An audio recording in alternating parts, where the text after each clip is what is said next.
இந்த section 21 subclass 2 என்ன சொல்றாங்கன்னு பார்த்தீங்கன்னா, rent court may on application made to it in the manner prescribed make an order for recovery of possession of the premises on one or more of the grounds. அது என்னென்ன கிரவுண்ட்ஸ்னா, one of the ground அது section ஏல two subclass 21(2)A வரக்கூட that the landlord and tenant fail to enter into an agreement under subclass 2 of 4 section 4.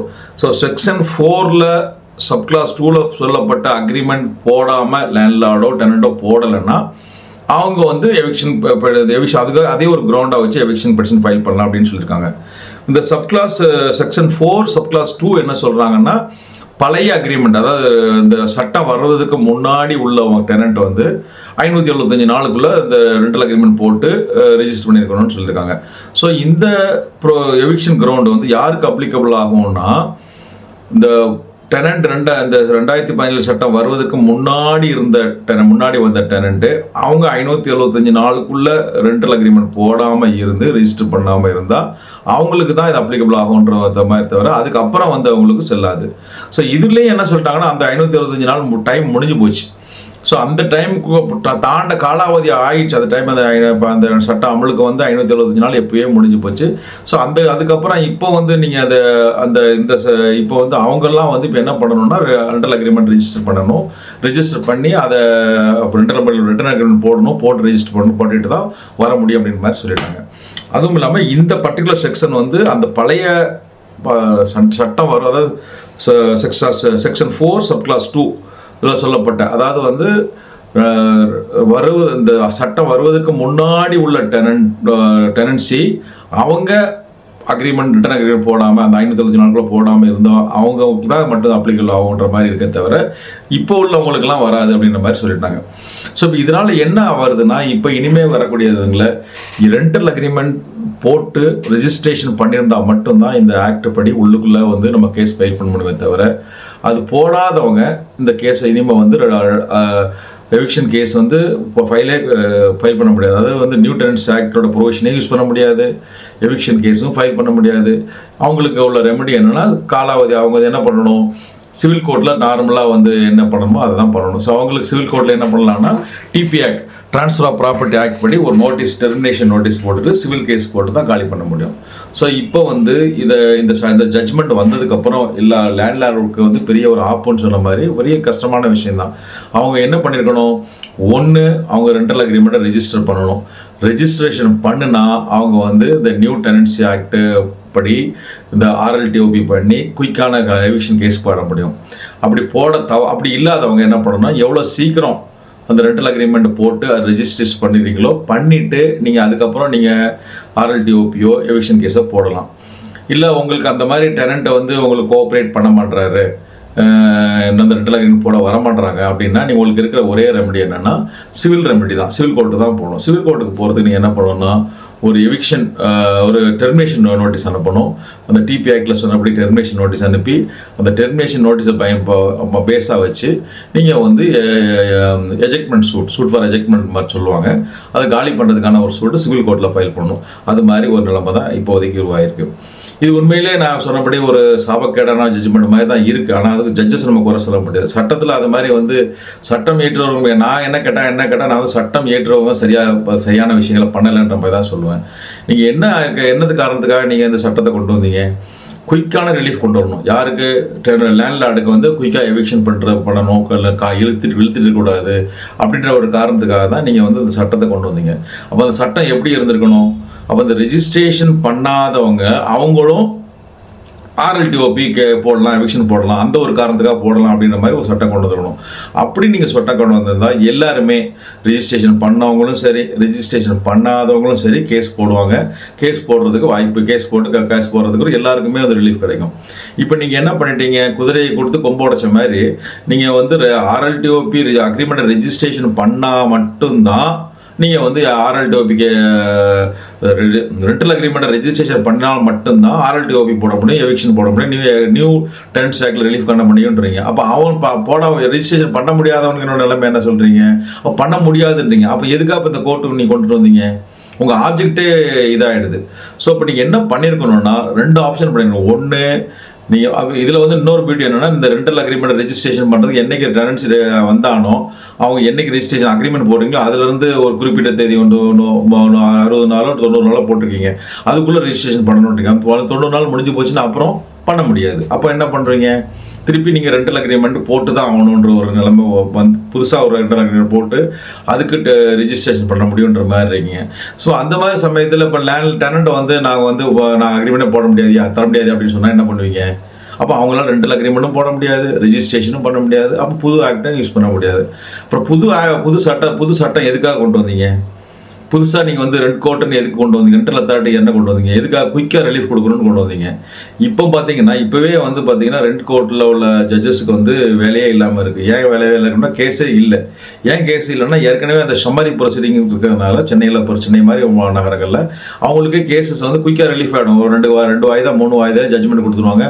அவங்களுக்கும் பெரிய வேலைகளில் summary ப்ரொசீடிங்காக அவங்களே கேஸே இல்லாமல் அவங்க கிட்ட இவங்களுக்கு 138 கேஸு செக் பவுன்சிங் கேஸ்லாம் விசாரணை பண்ணுங்கன்னு எக்ஸ்ட்ரா கொடுக்குறாங்க. வேலை இல்லாமல் இருக்கிறாங்களேன்னு சொல்லிட்டு கொடுக்குறாங்க. இப்போ இந்த ஜட்ஜ்மெண்ட் வந்ததுனால என்ன ஆகும், சுத்தமாக கேஸே இல்லாமல் ஏற்படும். ஸோ அப்போ கோர்ட் இருக்குது, ஜட்ஜ் இருக்காங்க, அவங்களுக்கு வேலை இல்லை. உங்களோட ஆப்ஜெக்டிவ் வந்து என்ன ஆப்ஜெக்டிவ்? கேஸ் வந்து சட்டம் பாஸ் பண்ணுறது என்ன ஆப்ஜெக்ட்? லேண்ட்லார்டு குயிக்காக ரெவிஷன் பண்ணுறதுக்கு ப்ரொவிஷன் கொடுக்கணும்னு சொல்லி கொண்டு வர்றீங்க. பட் அவங்களுக்கு இந்த மாதிரி அவங்க ரெண்டல் அக்ரிமெண்ட் இல்லைன்னா கேஸே போட முடியாதுன்றீங்க. இப்போ ரெண்டல் அக்ரிமெண்ட் போட்டாலும் இத்தனை நாளுக்குள்ளே போடணுன்றீங்க. அப்போ சட்டத்தில் ஒரு பெரிய ஃப்ளா இருக்குது. இதை யார் சரி பண்ணணும்? இன்னைக்குள்ள சீஃப் மினிஸ்டர், இன்னைக்குள்ள கவர்மெண்ட் தான் இந்த சட்டத்தில் உள்ள சட்டத்தினால இப்படி ஒரு பாதகம், இப்போ சட்டத்தில் சரியில்லாத விஷயங்கள் இருக்கிறதுனால சட்டம் தீர்ப்பும் ஹைகோர்ட் ஜட்ஜ்மெண்ட் இது மாதிரி ஜட்ஜ்மெண்ட் கொடுத்ததுனால அந்த சட்டத்தை நீங்கள் வந்து சரி பண்ணி எந்த மாதிரி சட்டங்கள் கொண்டு வந்தால் கரெக்டாக இருக்கும், எல்லா மக்களுக்கும் சாதகமாக இருக்கும். உங்களோட ஆப்ஜெக்டே இப்போ டிஃபீட் ஆயிடுச்சு. ஸோ இன்றைக்குள்ள தமிழ்நாடு கவர்மெண்ட், தமிழ்நாடு அமைச்சரவை, தமிழ்நாடு லெஜிஸ்லேட்டிவ் அசம்பிளி தான் இதை மக்களுடைய நலனை கருத்தில் கொண்டு இப்போ இந்த ஜட்ஜ்மெண்ட்டுக்கு ஏற்பட்டதுனால இந்த சட்டத்தில் திருத்தங்கள் கொண்டு வரணும். என்ன மாதிரி திருத்தங்கள் கொண்டு வரணும் அப்படின்னு சொன்னால், இப்போ இந்த நீங்கள் உங்களோட ஆப்ஜெக்ட் என்ன, குயிக்கான ரிலீஃப் கொடுக்கணுன்றது. அப்போ ரிலீஃப் யாருக்கு கொடுக்கணும்? எல்லாருக்கும் தான் கொடுக்கணும். ரெண்டல் அக்ரிமெண்ட் போடுறவங்களுக்கும் கொடுக்கணும், ரெண்டல் அக்ரிமெண்ட் போடாதவங்களுக்கும் கொடுக்கணும். இல்லை அப்படி ரெண்டல் அக்ரிமெண்ட் போட்டவங்க மட்டும்தான் கொடுக்கணும்னா நீங்கள் ரெண்டல் அக்ரிமெண்ட்டை எப்போ வேணால் ரிஜிஸ்ட்ரேஷன் பண்ணிக்கலாம். ஏன் ஒரு குறிப்பிட்ட டைம் 30 நாளுக்குள்ள ரெஜிஸ்டர் பண்ணணும், 60 நாளுக்குள்ள ரெஜிஸ்டர் பண்ணணும்னு ஏன் கட்டாயத்தை ஏற்படுத்துறீங்க? எப்போ வேணால் டிலே பண்ணாலும் டிலேயாக உள்ளவங்களும் ரெஜிஸ்டர் பண்ணிக்கலாம். இப்போ நீங்கள் அக்ரிமெண்ட் முதல்ல போடலைன்னா கூட ரிஜிஸ்டர் பண்ணிக்கலான்ற மாதிரி கொடுக்கணும். ஸோ அப்போ தான் வந்து இந்த ரெண்டல் யாருக்கு ஒரு லேண்ட்லார்டுக்கோ உரிமையாளருக்கோ ஒரு ஒழுங்கான ஒரு முழுமையான உரிமை கிடைக்கும். ஸோ அதுவும் கூட பார்த்தீங்கன்னா சப்போஸ் அவங்க மறுக்கிறாங்கன்னு வச்சிங்களேன், ரெண்டல் அக்ரிமெண்ட் நான் போட மாட்டேன், நீ போட்டால் நீங்கள் RLDOP போட்டு ஈஸியாக காலி பண்ணிவிடு அப்படின்னு சொல்லி டெனண்ட் மறுக்கிறாங்கன்னா அப்போ அவங்கள இப்போ என்ன பண்ண முடியும்? அப்போ நீங்கள் அப்போ என்ன இன்டைரக்டாக என்ன பண்ணுறீங்க? இந்த சட்டம் என்ன பண்ணுது? இந்த லேண்ட்லார்டுடைய தயவில் தான், டெனண்டோட தயவில் தான் லேண்ட்லார்டெல்லாம் இருக்கணுன்ற மாதிரி நிலைமை ஏற்படுத்தியிருக்குது. உங்களோட ஆப்ஜெக்டே அப்படி கிடையாது. லேண்ட்லார்டோட ரைட்ஸை ப்ரொடெக்ட் பண்ணணும், லேண்ட்லார்டுடைய உரிமைகளை காக்கணும், குயிக்கான ரிலீஃப் கொடுக்கணும். அப்போ தான் ரியல் எஸ்டேட் மார்க்கெட் டெவலப் ஆகும், இந்தியா கவர்மெண்ட் டெவலப் ஆகும். தான் மாடல் கோடே கொண்டு வந்தீங்க. அந்த மாடல் கோடே தூக்கி சாப்பிட்ற மாதிரி இப்போ இந்த ஜட்ஜ்மெண்ட்லாம் வந்ததுக்கப்புறம் எல்லா மாற்றங்கள் வந்திருக்கு. அப்போ இந்த சட்டத்தில் உள்ள நுணுக்கங்களை, அதாவது பிள்ளைகளை தேவையான திருத்தங்களை மூலமாக சரி பண்ணி சட்டங்களை மாற்றி சரியான விஷயங்களை கொண்டுட்டு வர வேண்டியது இன்னைக்குள்ள கவர்மெண்டோட பொறுப்பு தான். இப்போ இந்த ஜட்ஜ்மெண்ட் இது மாதிரி ஜட்ஜ்மெண்ட் கொடுத்துட்டதுனால சுப்ரீம் கோர்ட் கூட போய் அங்கே போய் அந்த ஜட்ஜ்மெண்ட்டை மாற்றி கூட நீங்கள் கேட்கலாம். பட் அந்த கேட்டாலும் அந்த ஜட்ஜ்மெண்ட்டில் ரொம்ப தெளிவாக சொல்லியிருக்காங்க. சட்டம் என்ன சொல்லுது இப்படி சொல்லியிருக்கீங்க. நீங்களே சொல்கிறீங்க ரெஜிஸ்ட்ரேஷன் அக்ரிமெண்ட் போட்டால் அக்ரிமெண்ட் ரெஜிஸ்டர் பண்ணால் தான் உள்ளே வர முடியுன்றீங்க. அப்புறம் அப்போ அக்ரிமெண்ட் ரெஜிஸ்டர் பண்ணாதவங்களாம் கேஸ் போடுறீங்க. அப்போ அவங்களுக்கு நாங்கள் எப்படி ஏற்றுக்க முடியும்னு அவங்க கேட்குறாங்க. அப்போ நீங்கள் எங்கே மாற்றணும்னா சட்டத்தை தான் மாற்றணும். இந்த சட்டத்தில் சரியான மாற்றங்கள், அதாவது எதுக்காக நீங்கள் ஆப்ஜெக்ட், எந்த ஆப்ஜெக்ட்டுக்காக நீங்கள் சட்டத்தை கொண்டு வந்திருக்கீங்க? லேண்ட்லார்டுக்கு ஒரு ரிலீஃப் கொடுக்கணும், குயிக் ரிலீஃப் கொடுக்கணும். அப்போ எந்த மாதிரி லேண்ட்லார்டுக்கு ரிலீஃப் கொடுக்கணும்? எல்லாருக்கும் தானே கொடுக்கணும்.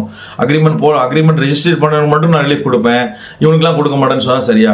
இப்போ ஒரு ஸ்கூல் இருக்குது, ஸ்கூலில் வந்து நான் இந்த கிளாஸ் உள்ள பசங்களாம் ஸ்கூலில் சேர்ப்போம், இந்த கிளாஸ் உள்ள மட்டும் தான் நான் காலேஜுக்குள்ளே சேர்ப்போம், இந்த கிளாஸில் உள்ள பசங்களாம் ஹோட்டலுக்குள்ளே சேர்ப்போம் அப்படின்னு சொல்லிட்டு இந்த கிளாஸ் சேர்க்க மாட்டேன்னு சொன்னால் அது ஒரு நியாயமாக இருக்குமா?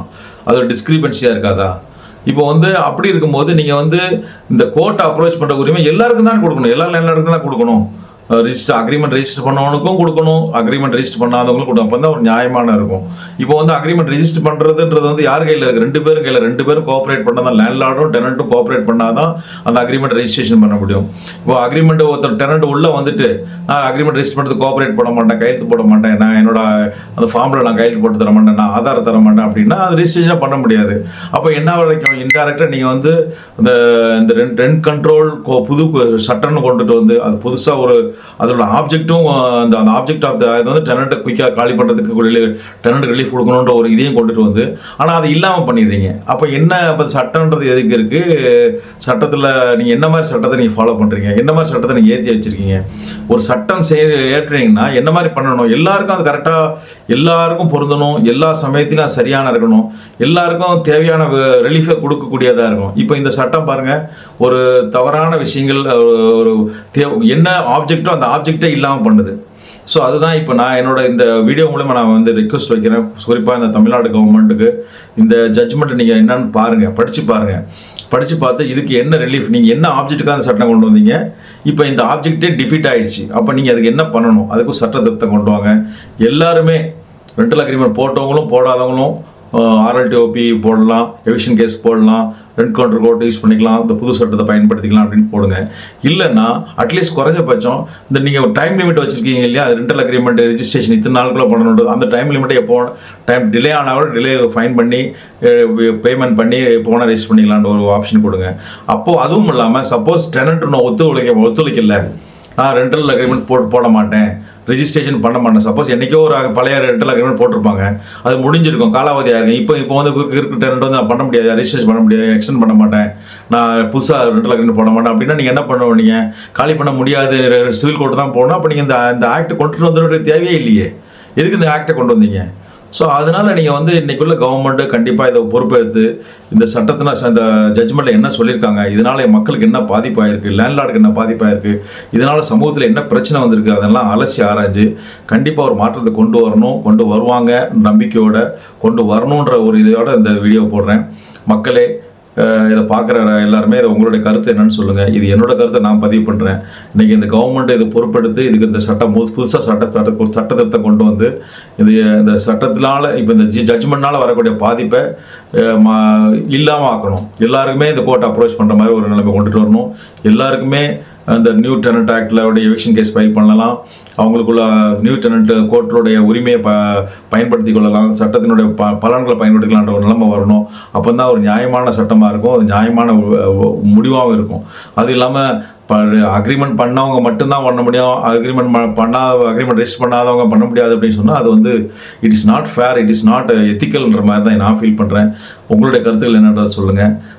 கண்டிப்பாக மக்களே, உங்களோட கருத்துக்களை கண்டிப்பாக ரெஜிஸ்ட்ரேஷன் பண்ணுங்கள். முடிஞ்சால் அந்த கவர்மெண்ட்டுக்கு ஃபார்வர்ட் பண்ணுங்கள். குறிப்பாக நம்ம இன்றைய கவர்மெண்ட் தமிழ்நாடு கவர்மெண்ட்டோட ministers, MLAs, MPs, chief ministers மற்ற எல்லாருக்குமே அதை ஃபார்வர்ட் பண்ணுங்கள். உங்களுடைய கருத்தோடு ஃபாலோ பண்ணுங்கள். கண்டிப்பாக இந்த சட்டத்தை ஒரு சட்ட திருத்தம் மூலமாக தான் இந்த பிரச்சனைக்கு ஒரு நல்ல முடிவு கொண்டு வர முடியும். என்னோடய கருத்தை பதிவு பண்ணுறேன். உங்களோட கருத்தை என்னன்றதை சொல்லுங்கள். நன்றி, வணக்கம். அன்புடன் ரசியா கலி.